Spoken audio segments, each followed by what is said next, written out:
Welcome to the deep dive. You guys really threw us for a loop this time with Dan Brown's The Da Vinci Code. Yeah, it's Been a while since I dug into this one. it's been a while for me too.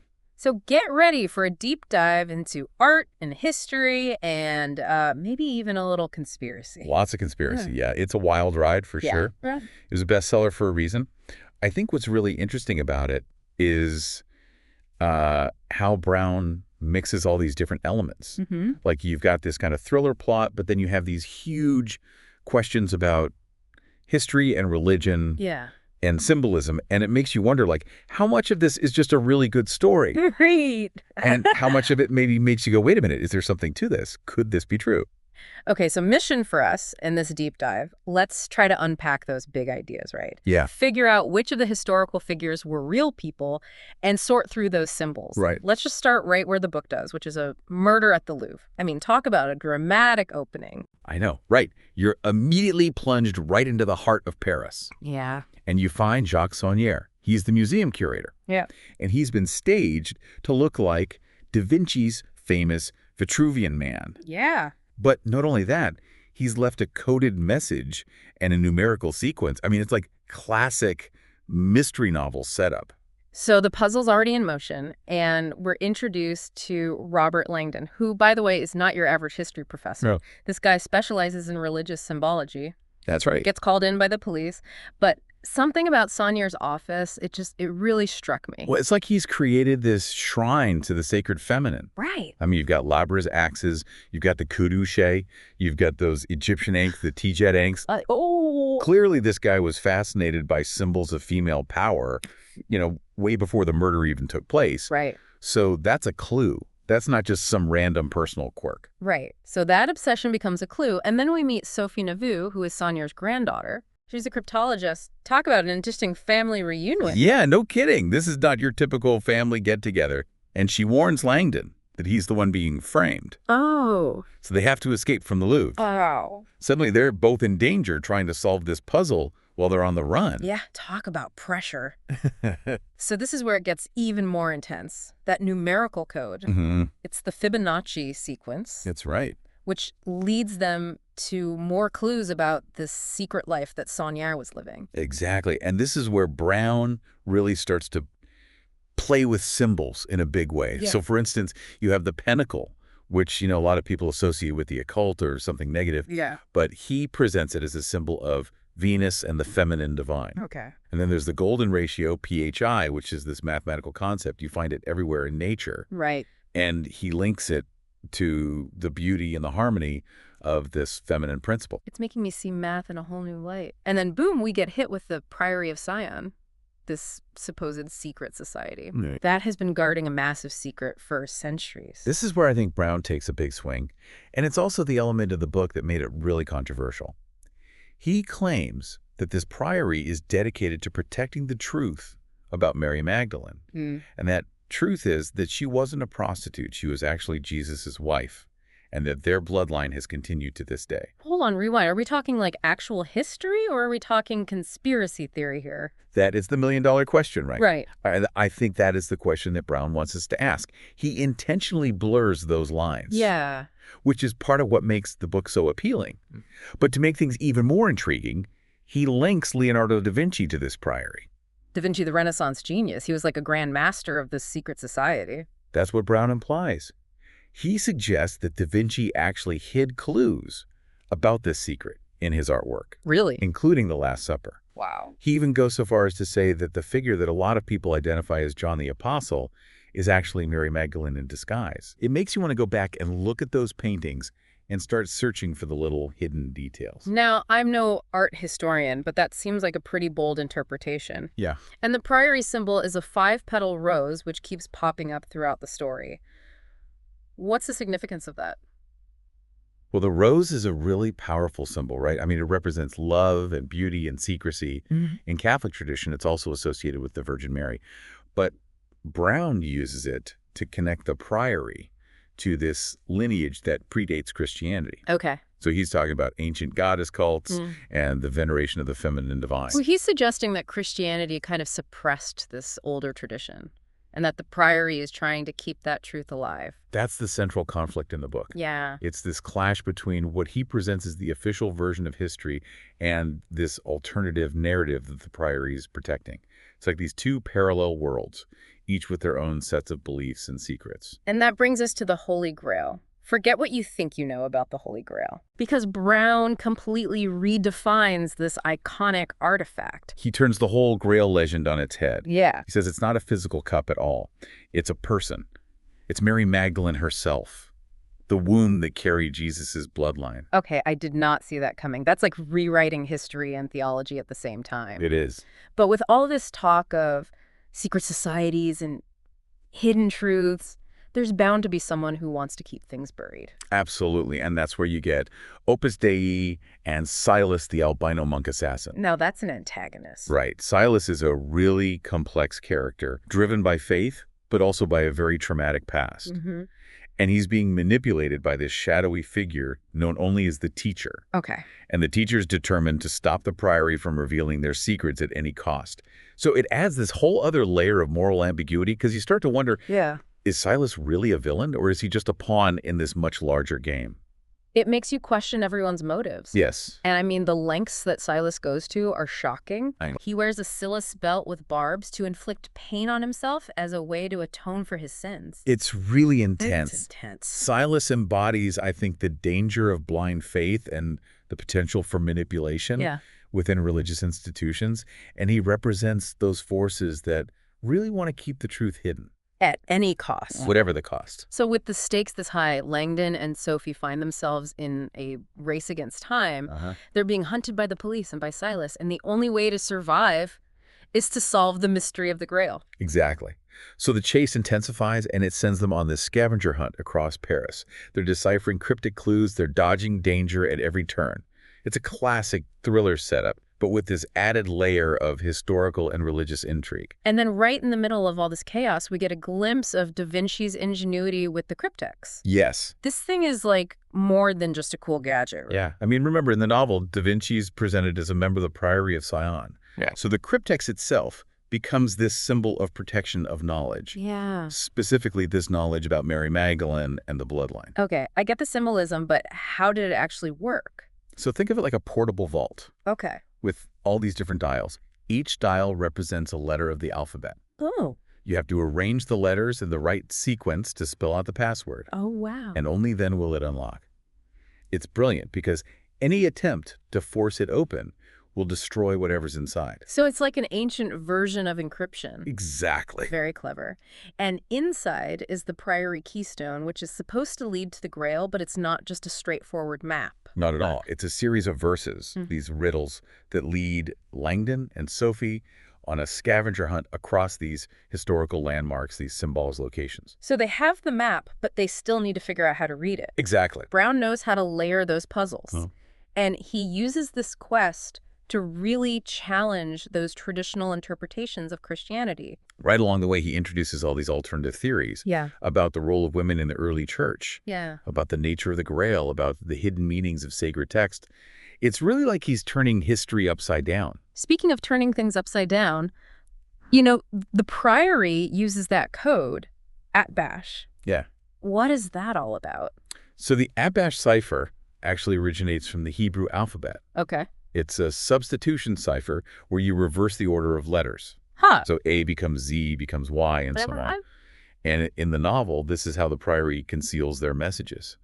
It's just another layer of secrecy in this already very secretive world. Right. It makes sense for a group that's dedicated to protecting hidden knowledge. Right. Like they're speaking a language only they understand. Exactly. But it also makes you think about like the importance of interpretation. Who gets to decide what a symbol means? Right. What history actually tells us. Yeah. And that's, I think, one of the underlying questions in the Da Vinci Code, and that's part of why I think the book was so controversial. Yeah. Because Brown is challenging the idea that there's one single authoritative truth. Right. He suggests that there are multiple ways to interpret history, religion, even art. He definitely makes you question what you thought you knew.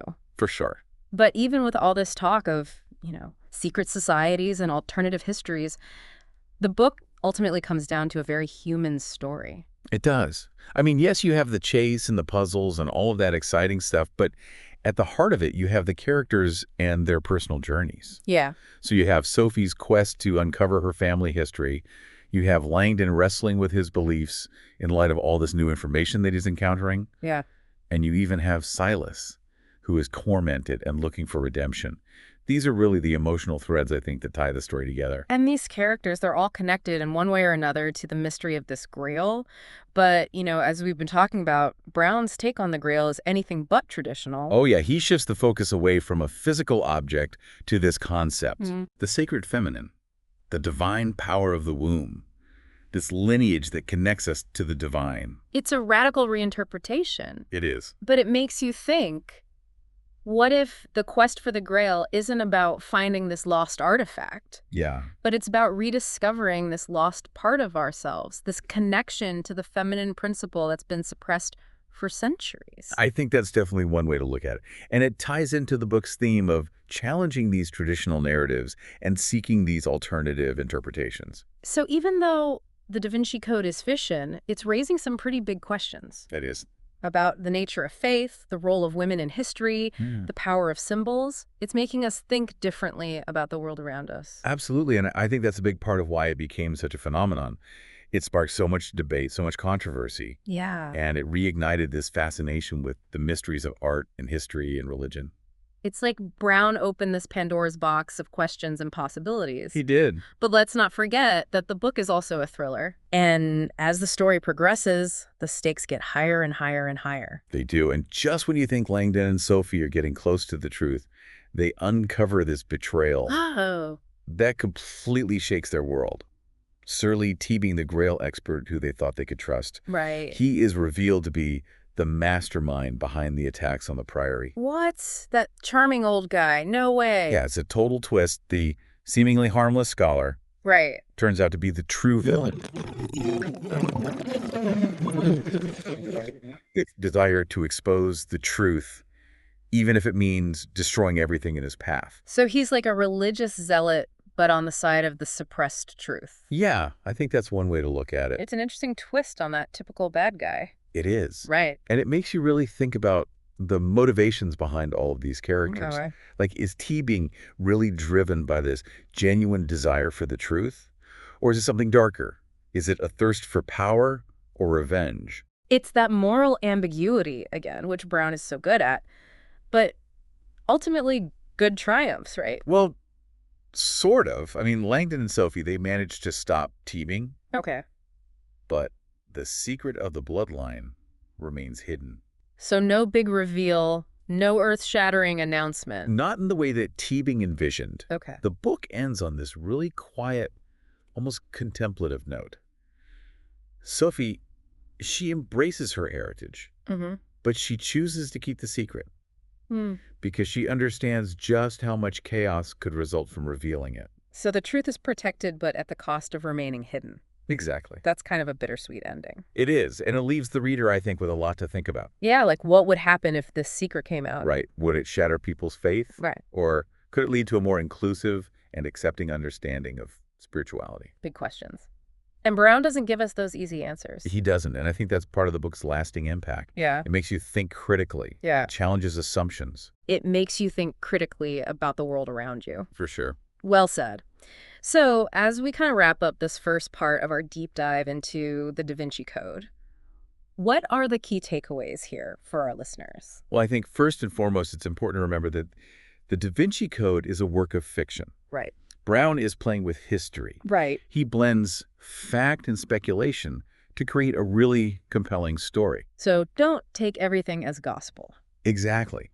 But even though it's fiction, it raises some really intriguing questions about faith, about the role of women in history, about the power of symbols. And it encourages us to think critically, to question what we've been taught, and to explore different perspectives. And to appreciate the power of a good story. Yes. To spark our imaginations and make us challenge those assumptions. Exactly. At the end of the day, the Da Vinci Code is a thrilling ride that takes us on a journey through art and history and the mysteries of faith. It's a reminder that there's always more to learn, more to discover. Yeah. And that the search for the truth, that can be an adventure in itself. Absolutely. And who knows, maybe it'll inspire some of our listeners to go on their own deep dives. I love it. Into the world of art and history and symbolism. That's a challenge I can get behind. Thanks for joining us on this deep dive into the Da Vinci Code. Until next time, keep exploring, keep questioning, and keep the adventure alive. All right, so we left off with Langdon and Sophie arriving at Rosslyn Chapel. Right. This place is just overflowing with symbolism and historical significance. Yeah. It's not just some random location. Brown chose it very specifically. Okay, but before we get lost in the Scottish countryside, let's circle back to one of the big ideas in the book, Okay. which is this whole concept of the sacred feminine. Right. Brown's really pushing this idea that early Christianity had a deep reverence for the feminine aspect of the divine. Yeah, and he suggests that this reverence was systematically erased or distorted over time, which is a pretty bold claim. It is. And to support this, he brings up, ancient goddess cults. Right. He points to the veneration of Mary Magdalene in certain Gnostic texts. Right. And he even finds evidence in Da Vinci's artwork. Wait, Gnostic text, remind me what those are all about. So Gnosticism was this early Christian movement that really emphasized personal spiritual knowledge, or gnosis. Right. And some of these Gnostic texts actually portray Mary Magdalene as this very prominent figure, a confidant of Jesus who possessed this secret wisdom. Okay. So Brown uses these texts to sort of build his case that she was more than just a follower. So he's kind of weaving together these historical threads and alternative interpretations to create this narrative of a suppressed feminine principle in Christianity. Exactly. And Sir Lee Teabing, our charming Grail expert, he plays a key role in all of this, right? He's the one who's explaining a lot of this. Exactly. He becomes like their guide through this maze of historical riddles and symbolic interpretations. Right. Teabing is obsessed with uncovering the truth about Mary Magdalene and the bloodline of Jesus. Yeah, but as we discussed earlier, he also has his own agenda, which makes you question, like, how reliable is this guy really? Exactly. You always have to remember that trust no one rule when you're reading the Da Vinci Code. Exactly.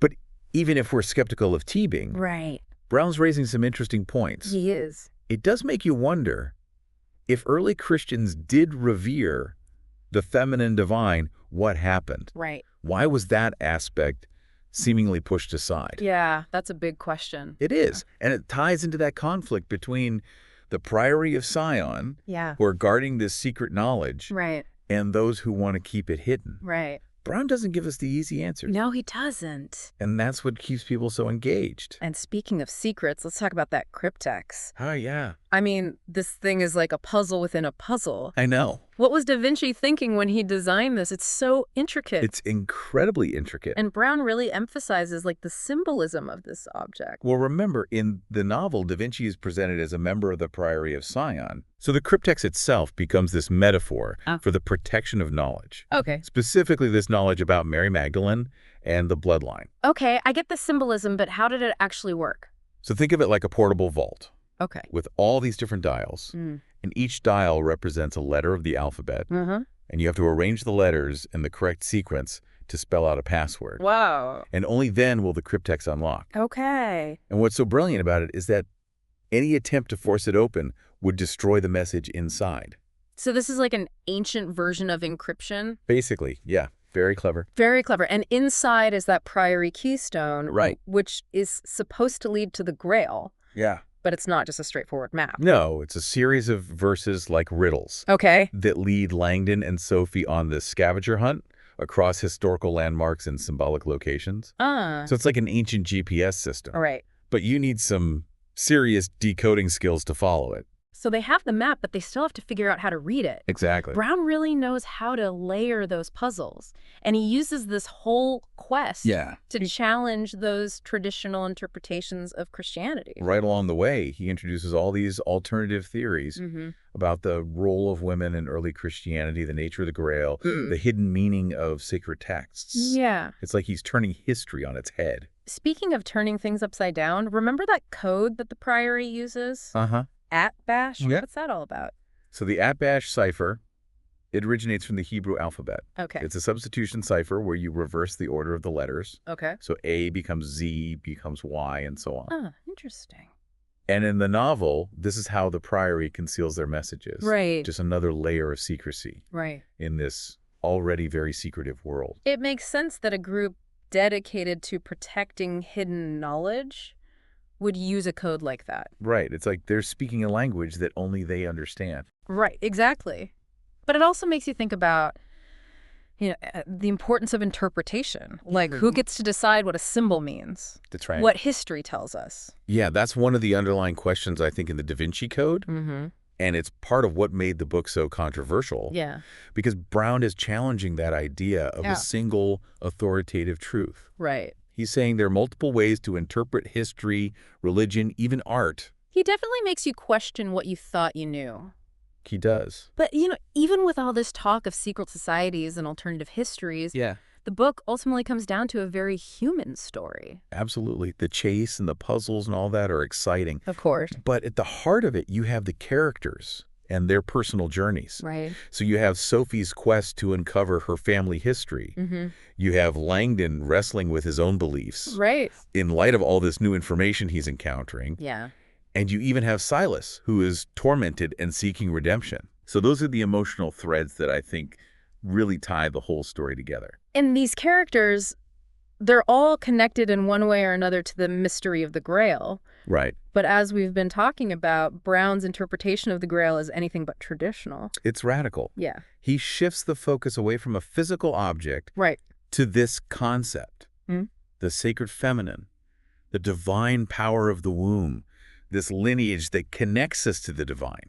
Yeah, it's a radical reinterpretation, but it makes you think, like, what if the quest for the Grail isn't about finding this lost artifact, but it's about rediscovering this lost part of ourselves, this connection to the feminine principle that has been suppressed for centuries. I think that's one way to look at it for sure. Right, and it ties into the book's theme of challenging those traditional narratives and seeking those alternative interpretations. That's what it's all about. So even though the Da Vinci Code is fiction, it's raising some pretty big questions. About the nature of faith, the role of women in history, the power of symbols. Right. It's making us think differently about the world around us. Absolutely. And I think that's a big part of why it became such a phenomenon. Yeah. It sparked all this debate, all this controversy, and it really reignited this fascination with the mysteries of art and history and religion. It's like Brown opened this Pandora's box of questions and possibilities. He did. But let's not forget, the book is also a thriller. That's right. And as the story progresses, the stakes just get higher and higher. They do. And higher. And just when you think Landon and Sophie are getting close to the truth, here we go. They uncover this betrayal that really shakes their world. Okay. Sir Lee Keating, the Grail expert who they thought they could trust, is revealed to be the mastermind behind the attacks on the Priory. What? That charming old guy? No way. I know, right? It's a total twist. It is. The seemingly harmless scholar turns out to be the true villain. Oh, man. Driven by this really twisted sense of justice, this desire to expose the truth. Yeah. Even if it means destroying everything in his path. So he's like a religious zealot. Yeah. But on the side of the suppressed truth. I think that's a really interesting way to put it. It's an interesting take on the typical bad guy. It is. And it makes you think about the motivations of all these characters. Like, is Teabing really driven by this genuine desire for the truth? Yeah. Or is it something darker? Is it a thirst for power, revenge? It's that moral ambiguity again, which Brown does so well. Exactly. But ultimately, good triumphs. Right. Yeah. Well, sort of. I mean, Landon and Sophie, they managed to stop Teabing. Okay. But the secret of the bloodline remains hidden. So no big reveal, no earth-shattering announcement. Not in the way that Teabing had planned. Okay. The book ends on this really quiet, almost contemplative note. Sophie embraces her heritage, but she chooses to keep the secret because she understands how much chaos could come from revealing it. So the truth is protected, but at the cost of remaining hidden. Exactly. Yeah. It's kind of bittersweet. It is. And it leaves the reader, I think, with a lot to think about. Yeah, like what would happen if the secret did come out? Right. Would it shatter people's faith? Yeah. Or could it lead to a more inclusive and accepting understanding of spirituality? Those are big questions. They are. And Brown doesn't give us the easy answers. He doesn't. And I think that's part of the book's lasting impact. I agree. Right. It sparks debate. Yeah. It challenges assumptions. And it makes us think critically about the world around us. Exactly. Well said. So as we kind of wrap up this second part of our deep dive into the Da Vinci Code, where do we go from here? Well, it all comes down to Rosslyn Chapel. Okay. This mysterious place where history and legend intertwine. Right. It's the perfect setting for the climax of the story. It's a place filled with symbolism, secrets, and the echoes of the past. That sounds like it. And it's at Rosslyn that Sophie will confront her family history. Oh. Langdon will face his ultimate test of faith. Wow. And the truth about the Grail will finally be revealed. Oh, man. Bring on the revelations. I'm ready to see how this all unfolds. All right, so we're back, and the tension is building. Oh, yeah. We left off with Landon and Sophie at Rosslyn Chapel. Right. And it seems like everything's about to come to a head. All the threads are coming together? Yeah, we've got the Priory of Sion, the bloodline of Jesus. Right. And now we're adding the Knights Templar into the mix. It's a lot. It is. Brown loves to layer these historical elements together. It's like a history nerd's dream. I know, right? Or nightmare, depending on how you look at it. Maybe a little both. Well, Brown is playing with history here. He is. Weaving fact and speculation together. Right. I mean, the Knights Templar, they were a real order. Oh, yeah. They were famous for their military prowess. Right. And their connection to the Crusades. And they also had this reputation for secrecy. They did, which is why they've become the subject of so many legends and conspiracy theories. Exactly. So how does Brown connect them to the Grail story? Well, he suggests that the Templars discovered something during the Crusades. Okay. Possibly in Jerusalem. Something that gave them immense power and knowledge. Okay. Some people speculate that this was the Holy Grail. Right. But of course, Brown has his own interpretation. Right. What is it? He ties the Templar secret to the bloodline of Jesus and Mary Magdalene. Okay. Suggesting that the Priory of Sion actually inherited the Templars' mission to protect this secret. So we're going even further back in time. We are. Adding yet another layer to this already complex history. But let's get back to Rosslyn. Okay. What happens when Langdon and Sophie finally get there? Well, remember those flashes of memory Sophie was having? Yes. That sense of recognition she felt? Like she'd been there before. It turns out she was at Rosslyn as a child. She just didn't consciously remember it. Ooh, repressed memories. Yeah. That's classic thriller material right there. It is. And this is where I think the personal and the historical really start to converge. Okay. Because it turns out that Sophie's family is directly tied to the bloodline of Jesus and Mary Magdalene. What? Her grandmother is a key member of the Priory of Sion. No way. And Sophie is the last living descendant of that lineage. Hold on. So Sophie's like a real-life princess. Basically. The heir to this secret dynasty. That's right. Talk about a family secret. Talk about a family secret. It's a revelation that completely changes her world. Of course. Suddenly, she's not just solving a puzzle. Right. She's discovering her own identity. Wow. Her place in this ancient hidden history. That's intense. But let's not forget about Teabing. Right. Our resident Grail expert turned villain. Right. What's his endgame in all of this? So Teabing believes that the truth about the bloodline needs to be revealed to the world, even if it means destroying the church in the process. Wow. He thinks that this revelation would usher in this new spiritual era. So he's like a religious zealot, but on the side of the suppressed truth. Yeah, I think that's a really interesting way to look at him. It's a very different kind of villain. It is, and it raises all these questions about motivation. Like, is Teabing driven by a genuine desire for truth? Yeah. Or is it something more selfish? Right. Like a thirst for power or revenge? There's that moral ambiguity again. There is. Brown does that so well, but in the end, good triumphs, right? Well, kind of. I mean, Langdon and Sophie, they do stop Teabing. Okay. But the secret of the bloodline remains hidden. So no big reveal, Yeah. no earth-shattering announcement. Not in the way that Teabing wanted. Okay, so what happens? The book actually ends on this very quiet, almost contemplative note. Oh. Sophie embraces her heritage, Okay. but she chooses to keep the secret Really? because she understands the potential chaos that could come from revealing it. So the truth is protected, but at the cost of remaining hidden? Exactly. That's a tough choice. It is. Kind of a bittersweet ending. It is. And it really leaves the reader with a lot to ponder. Yeah, like what would happen if this secret were to come out? Right. Would it shatter people's faith? Right. Or could it lead to a more inclusive understanding of spirituality? Those are big questions. They are, and Brown doesn't give us those easy answers. And that's part of what makes the book so impactful. I think so. It sparks these debates. Yeah. It challenges our assumptions. It really makes us think critically about the world. It does. Well said. So as we wrap up this deep dive into the Da Vinci Code, Okay. what are some key takeaways for our listeners? Well, first and foremost, I think it's important to remember that the Da Vinci Code is a work of fiction. Right.